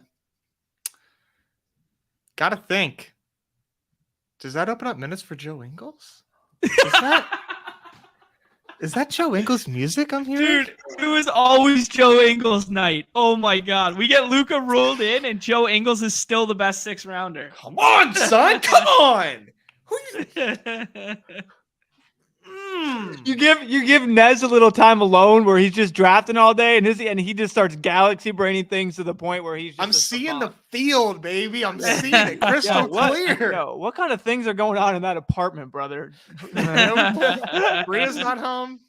Bria's not home. He's been microdosing all weekend. He's oh my gosh. Oh man. Dude. Nez still hasn't slept from that 4.5-hour auction draft. He's just still on the high of that. Yeah, that was a marathon, dude. Oh, marathon. Dude, I just loved it when I was like, hey, when I'm done, do I have to be here? You're like, no, go to bed, enjoy. I'm just like, let's go. Yeah, you did it. You won. You won the game of life whenever you finish a 4.5-hour auction draft early. Funny thing, I don't know. Like Nez tells me beforehand, yeah, just wait. Just hold on to your money. That's the best thing. That's what I'm gonna do. Next thing you know, I look over, we're like 3 rotations through. Nez has like $62. He goes, I lost track of my money. I'm like, yeah, you have like 5 guys and you have $60 left. What the fuck? I did lose track of my money. However, I love my team in that league. Yeah, I went over it on the. If you're interested to see Numi and I's team, or at least my team in that league, head over to the Badge Bros Unhinged. I did a little recap of that draft. Oh, nice. Okay. Holy crap! Sorry, I didn't realize. I didn't realize I was sitting in a perfect game lobby. Did it start? Yeah, they set out. They put out a bat signal in the Discord, and now I'm about to be on the clock. Jesus Christ. So you could pull that one up on the that screen. Thing, man, that thing was looking so juicy for so long. Oh, I want it. And of course, I'm in the back end because all my drafts have been from like the 10 to 12 spot. Bro, lately, did somebody take Anthony Rendon from me? Son of a. Never thought we'd hear the day. Never thought we'd hear the day. Hold on. What? Oh, I'm at like 15% now. We're balls to the wall. Oh my gosh. Magikarp, you are banned for 15 minutes from this chat, brother. What? Oh my god. My guy out here like, bro, please. I got Trout and Ward. I don't care. You already got the stack. I'm trying to stack him with Ohtani, brother. Don't care about your freaking Trout and Ward. Go get Jared Walsh. Haven't you heard about my freaking rants about him? He's elite. Hey, you want the cheeky stack, though, little Rendon and Jared Walsh. T-Box just took Luka at 2. It's over, guys. It's so over. It's never been more over. There was guys taking Luka in the 5th and 6th round with the out tag. I put it in the Discord. I'm like, look, I'm like, someone. Oh, you saw it already? I put it in the Discord. It was a no badge, and someone just go. It was literally a response to Crutch's saying like winners win in terms of McDonald's, and I'm like this guy, and he took Luka with that, and now everyone's at me like he knew, yeah. and I'm just like that was the second time I saw someone do that. So it was the first thing I searched this morning, but I once I saw suspension, I never thought they would rescind attack. I didn't even know that was a thing, to be honest. When it gets down to like, hey, like he might get suspended, Mark Cuban put in that call and he was like, guys, like I screwed up. Can you please let Luka play? Like I really want to make the playoffs because I don't tank. All I do is just I hate him. Who? Luka? Cuban. Oh, I was like, wait a minute, what? Yeah, no, Cuban. Luka's gonna leave so quick. Yeah, you can't like why? I don't know, man. The way that the contracts are set up. Someone put something in the chat earlier that was pretty funny, just suggesting of what they would get. Would you get more for Luka than Gobert cost for Rudy Gobert last year? That's they what's traded crazy, him in dude. the offseason. That's what's crazy. Like, has that market like dissipated at all, or are owners still gonna hold to that like being like the market value? No, that's the market value. All of them probably look and just go, LMFAO, he's a plant from the fucking Utah Jazz or Denver, and he came over to us and just said, nah, we'll fuck you up. Like, we had one of the best development, like start for development of players, and he just goes, nah, we're just gonna do an outrageous trade. A-Rod cut your connection out. He said you can't talk about the T-Wolves anymore. What? We didn't hear anything you said because big Minnesota cut out your mic, so you couldn't talk trash on the Timberwolves. Did I lose my internet? We literally didn't hear that, like what you said. It's just no, that we set an unreal, like we thought we were doing something. I don't know, it's just, don't even get me started. It's just so dumb. Like the fact that I bought into it, I'm like, it's okay because when we're good and we won't have to use these picks down the road because NBA like first round picks are worthless when they're basically 20 through 30. Like those picks barely pan out. Blah blah blah. You know what I mean? Like have all these. That was sensible. Seconds. That was sensible. You know, I mean, they're still a good team. They're still a really good team, but like, man, when you trade away Walker Kessler, who has more blocks than Rudy Gobert on the year and like looks fucking amazing. If you redo that trade, it's like Walker Kessler and like a first. If you do, yeah, man. And yeah, we don't also give them Beasley, Beverly, and Vanderbilt. Like, yeah. Oopsies. Obviously Danny Pat Ainge Bev not that big of masterclass. a deal, but like having Beasley there wasn't terrible. I know he had a big contract. I liked him into it, but like as a bench guy, just to come out there and heat up, like he was like, I don't know. We're getting too much into that. It's all right. But yeah. Hey, Mike looking at- Yastrzemski, are you guys in or out? Because, I mean, I got him at pick 186 as a cheeky just double stack with Peterson, and I'm like, why I not? think that's As fine. a 6 outfielder. Yeah, why not? Yeah. I'm out, but 186 is like I'm not gonna like that. That's fine. Let's pick 186. There's no way someone took him. Okay. I want We're gonna take a dude that caution- only hits dingers. Dingers. Yeah, and it looks like he's going to be on the opening day, which is good too. Here's a guy that I've been warming up to. I mean, I've been really taking a lot of Marcel, and I refuse to take Eddie Rosario, but he looks more and more solidified as like an everyday starter for the Braves. But I can't do Rosario. I don't know why. Name someone that had a worse like 3-month stretch than Marcell Ozuna and still got to keep his job. Yeah, right. yeah. True. Truly. I do like kind of like my thesis on like Ozuna is that like he's had a hell of a last few years, and he's probably not a good guy and everything. However, years removed from that and like getting some reps in, it kind of makes sense to Corbin Carroll just went 34. That is hilarious. In the perfect game. Correct. Wow. So did he go ahead of George Springer? Just behind him. One thing I wanted to Ian ask you guys about, because we're getting a lot of news right now, about like rotations and opening day rosters and that sort of stuff. I kind of want to like caution people to not get like completely caught up in some of these names, but there are some that we're going to want exposure to, and maybe it's a conversation for tomorrow more so than today. I want Yandy Diaz on this team. Let's go. Yeah, just building out a little bit of a Tampa with Franco, Lau, and Diaz there. But I got a question for you guys, because I want to tell the cautionary tale of Matt Brash yet again from last year, where it's like, he looks filthy, he's going to make the opening day rotation, blah, blah, blah, and then he gets like 5 starts on the year, like that sort of thing. I wouldn't read into like too much, but like a guy like Hayden Wesnowski or like this sort of thing, Clark Schmidt, kind of guys that I'm keeping in the back of my mind for these 18th, 19th rounds, and admittedly was going to take one of them with that last pick till I came up with the brilliant idea of the Tampa stack. But I don't know, where are you guys at with like, do I want exposure to this? Do I want to push the envelope a little bit because I know they have a rotation spot?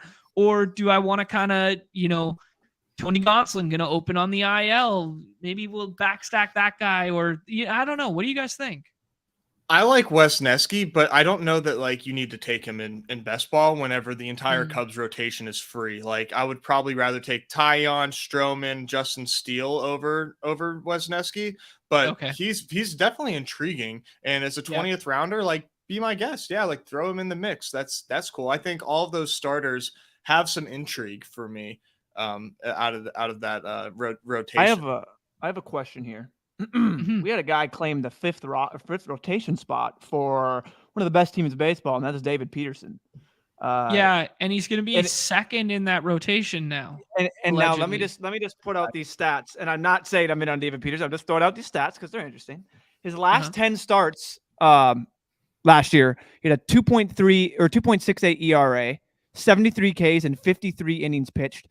He had the highest slider whiff rate, was only behind Edwin Diaz, Strider, Munoz, and Scherzer in the MLB. And the most Ks via the slider, he was 4th. And it basically in his last 10 starts. Who were those? Sounds so Matt Brash. What was that slider whiff? What was that slider whiff? The whiff percentage, minimum 200 sliders swung at in 2022. And who was in that list? The highest list in that, and the only other guys were Edwin Diaz, Spencer Strider, Munoz, his first name, it's the closer. Holy shit, and dude. Max Scherzer. What? Yeah. I learned something today. Holy shit, dude. Most Ks via the slider by a left-handed pitcher in 2022, Robbie Ray, Justin Steele, Carlos Rodon, David Peterson. You're on the clock, Nibby. Thank you. Wow, I would have taken David Andrew, Peterson. like, So thank you. Munoz is elite. Diaz is elite. Scherzer, Strider, like those are names that being put up there with David Peterson. You might be looking at some 20th round David Peterson out of me. He might not be the first one out of that rotation. I'll send you this for you boys so you can just see what I'm looking at. Maybe I'm hope I'm reading it right because it's the just bit, that's boys. the way. Yeah. He's not even making it to the. He's not even making it to the 20th anymore. He's getting steamed. I mean, so Tyler McGill is starting in AAA, and then it's Jose Quintana is Jose Quintana cancer. Oh yeah. Like, yeah, he had a bone graft to repair something on his rib cage. Like, so he's out until July. Wow, dude, Peterson is gonna start like a lot. Yeah, and then you mix in the fact that Sanga comes from Japan and is like a 6-day guy, right? So like maybe that opens up a little extra slot there. I don't know. They're going to keep him in a 5-man rotation to start, but just thinking through theories. And then you said the Cookie Carrasco one too, right? Like, yeah. I mean, yeah, like his spot is like pretty solid because he's like, he's a veteran and they're paying him a lot of money. But I don't think you're going to find a stat that sounds as good as that Peterson slider whiff and K rate one. Like he's just consistent in these innings. I'll also, I mean, not that the 8Ks are great, but David Peterson this spring, this was on March 19th, so he could have done more, but like 12 inning pitched, 1 hit, 0 runs, 8 walks, 13 Ks. So the 8 walks isn't great, but I mean the 1 hit, 8 runs or 0 runs is nice. Granted, caveat, what talent was he playing? He could have been playing a college squad for all we know. But yeah, but still, it's just something. I mean, just throwing that out there. All of a sudden, I saw David Peterson. Yeah, was what in like pitching second in that rotation. So, yeah, that's interesting that they slot him ahead of Verlander. I saw that. Is that good or bad for Justin? I don't really think it matters, but I mean, I'm just wondering what the thesis is. Yeah. This team's super high variance. We just leaned in. We're trying to win 100K, baby. Damn straight I am. I ain't playing for no 743rd. What is you just name 3 numbers off the top of your head? Dude, and I paused too because I'm too stupid to think of them. Oh, that's great. Newbie rounding it out with a Minnesota stack. Who would have thought? Hey, that's actually, I only had 3% Kepler, so all right. Stacking it up with Miranda. I didn't have any with Miranda either, so just trying to get some combis.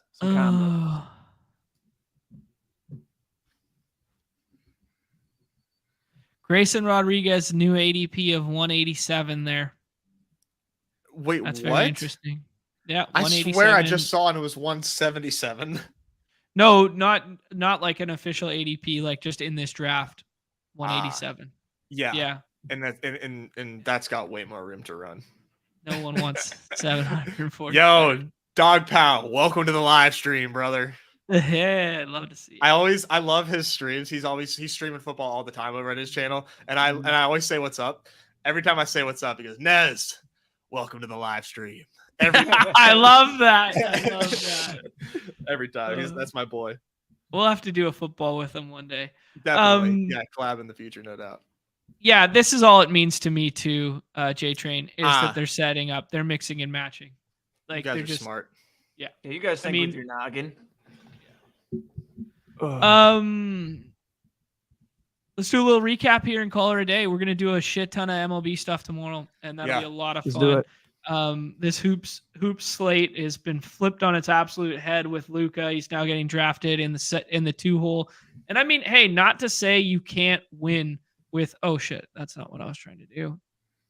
Not to say you cannot win by taking Luka at the front end of draft boards and being scared of Q tags now. It's a little scary. I'm probably only going to fire, 20 more bullets or something like that, unless we get all the Qs ruled in. But the fact that already Giannis is ruled out and there was one and Holiday's ruled out, we already know Luka's getting swapped for those guys. So you're already pretty far behind the 8 ball. Yeah. I mean, they're still aping, which is it's fine. It's just they're trying to get max 100% Luka exposure now while nobody else thinks of it. So if you can get 65% Luka on a slate, even if it comes from the 101, it still makes sense. But yeah, yeah. Well, the fact that you keep talking about Luka, he's 102 swap, buddy. We already talked about the 101. It's Joe Ingles. Oh, good point. Good point. I don't know. All this Luka talk, and I'm like, what? Good luck. Go get all your Luka. Like, I'll just soak up the Joe Ingles. Like, don't you're already about drawing me. dead unless you have both of them. Exactly. Yeah. How many Luka Joe Ingles teams out there? That's the real question. Oh yeah. Think about it. All right, Nez, you will be the impartial judge of these teams. Okay. We will start with Numi's. Numi, you want to read it or you want me to? Yeah. I'm sorry. I gotta get back. It went away. Dinger. Is it the last one we just did? Perfect. All right. So I started off with a rotation of Justin Verlander, Julio Urias, Jesus Lizard, Jesus Luzardo, Pablo Lopez, Freddie Peralta, Patrick Sandoval, and Edward Cabrera. And I went down to that's a 7-pitcher staff. 6 infielders are Fernando Tatis, Marcus Semien, Willie Adames, Rowdy Tellez, Jose Miranda, and is it Thairo? Thairo is strong? Tyro, like a Y. Yeah. So the H is, okay, cool, Thairo. And then for outfielders, we took Shohei, Randy Rosarina, Giancarlo Stanton, Jesse Winker, Jock Peterson, Mike Yastrzemski, and Max Kepler. All right. That's kind of like the Nest special, so that's not really fair, but I'll try to be impartial. Okay. I went 6-7-7. Aaron Nola, Brandon Woodruff, Carlos Rodon, Chris Sale, Sean Manaya. I always want to call Names him are hard today. I always want to call him Menendez too. Sean Menendez. Yeah. And then the before mentioned David Peterson. Is it Peterson? I guess it's just Peterson. And then Ozzy Albies, Wander Franco, Jeremy Pena, Jake Cronenworth, Brandon Lau, Yandy Diaz, and then a sneaky 20th round Trevor Story, never know.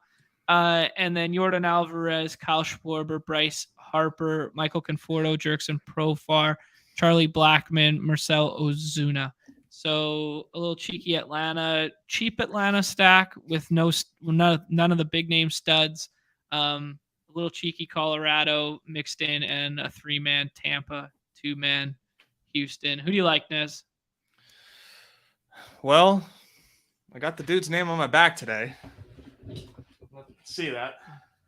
Oh, Seaman. That's a Briz. I was like, why do you have Seaman? Oh my God. Respect Marcus Semien. Semien. Yeah. I got to go Numi, man. Numi. All right. You got Jock Peterson on your team. I mean, it's a wrap. You already know who I'm going with. Now you want the spike week of all spike weeks right there. Yeah. Yeah. Get him in Coors for the final 2 weeks of the season there. Get him those 4 games in Coors, facing it off against Herman Marquez and taking him yard skis. Fun show, gentlemen. NBA slate is crazy, as we've come to expect this time of year. MLB tomorrow, we are going to be doing the definitive daily preview, and we might close it out. We might have to wrap it up with one last dinger where we each make a pick or something like that. We can't completely close out the season without a communal dinger draft there. Best of luck to everybody playing NBA. Luka is your 101 swap. Do not forget to put him in your swap rankings. Yes, we will eventually do the 1v1v1. There's a lot of stuff going on right now. I think that's going to be he's rescinding it like we'll make it easy, and we'll just do we'll start with baseball. We'll start doing a 1v1, and like Nez said, if he doesn't want to do the precious thing and wants to do it on a Google Drive, we'll do it in the app. We'll do it in the app. I don't know who was talking that day. Yeah. But yeah, no, we'll start there, make it fresh, and then we'll work our way in. We can go into NFL, but give us a little days to prep here. We got it. It's scary going against a cage match with these fellas, so I got to prep a little bit. Get my strategy down. Yeah, well, we'll start it off. And then I think it's still something I want to do is have basically a fantasy football type punishment, aka Nesnug style. And we can come up with that. We can have chat come up with something reasonable, and the loser has to do it on stream. So I think tattoo your forehead. Something extremely permanent. Yeah. Something that's gonna ruin your life. Tattoo your forehead with the guy that burned you the most in MLB best ball. Yeah, Write right. that out. Yeah. Get him. How about it? Luis Robert. No, just write a Tool. Just Tool. And then it's like, what? Oh, they couldn't put Shed on the rest, so I ended with Tool. Just walking around with Tool on my head. All right, we've gone off the rails officially. Opening day contest is up right now. Keep filling that dinger. I think it's at 87% when we looked there. So still time to get your bullets in there. Vie for that 100K up top. If you're not playing on Underdog Fantasy, use promo code MLB at sign up. They will match as much money as you're willing to put in there, up to 100 USD. We'll be back on the Underdog channel. Link in the bio for that tomorrow. Same badge time, different badge channel. On behalf of Numi, on behalf of Nez, on behalf of myself, everybody's favorite time of the show, the end. Peace.